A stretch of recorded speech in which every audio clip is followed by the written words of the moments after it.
Tendance, mon ami. Chaque soir en ouverture de Smart Bourse, Pauline Gratel est avec nous et vous apporte les infos clés du jour sur les marchés. Bonsoir, Pauline. Bonsoir. L'espoir est aujourd'hui de mise, l'espoir d'une désescalade au Moyen-Orient qui continue de donner un peu d'élan et de reprise aux indices actions. Oui, l'administration Trump a élaboré un plan en 15 points pour mettre fin à la guerre en Iran. Le plan aurait été transmis par l'intermédiaire du Pakistan à Téhéran.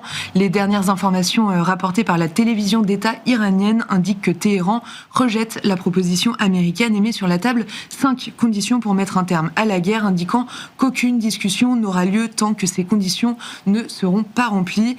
Par ailleurs, à ce stade, le détroit d'Ormuz reste quasi totalement impraticable. Oui, un espoir fragile, évidemment, mais un espoir qui continue de porter les indices et qui permettent aux indices actions de ne pas marquer de nouveaux plus bas dans ce contexte. Oui, à commencer donc par les indices actions. En Europe, le Stoxx 600 et l'Eurostoxx 50 gagnent environ 1%. En France, le CAC 40 est en hausse du même ordre et évolue au-delà de 7800 points au cours de la séance.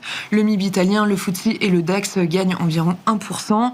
L'optimisme est mondial aux États-Unis. Les indices sont en hausse également dans les premiers échanges d'environ 1%.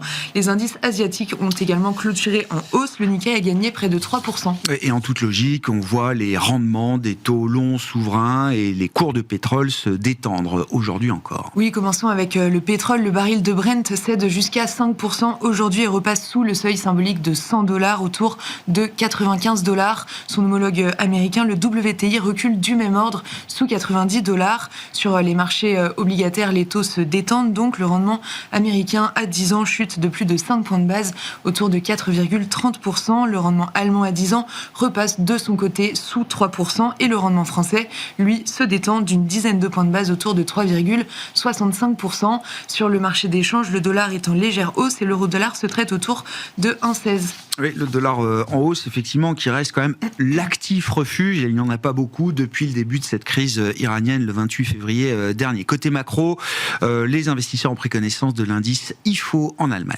Oui, pour le mois de mars, l'indice IFO du climat des affaires ressort légèrement supérieur aux attentes à 86,4. Le chiffre du mois précédent a été révisé en léger repli. On a aussi regardé l'inflation britannique de février. Elle progresse de 3% sur un an et de 0,4% sur un mois.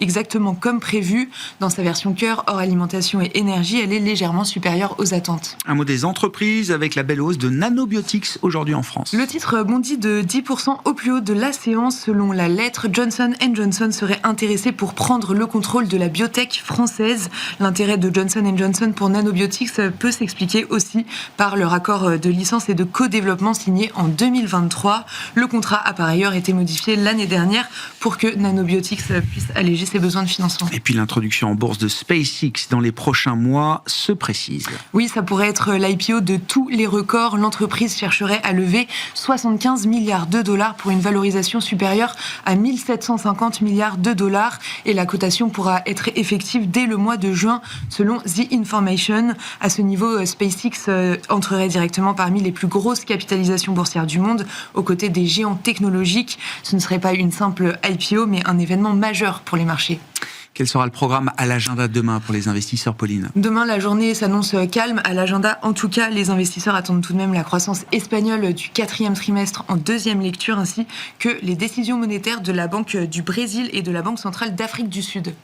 Tendance, mon ami, chaque soir en ouverture de Smart Bourse, Pauline Gratel vous apporte les infos clés du jour sur les marchés.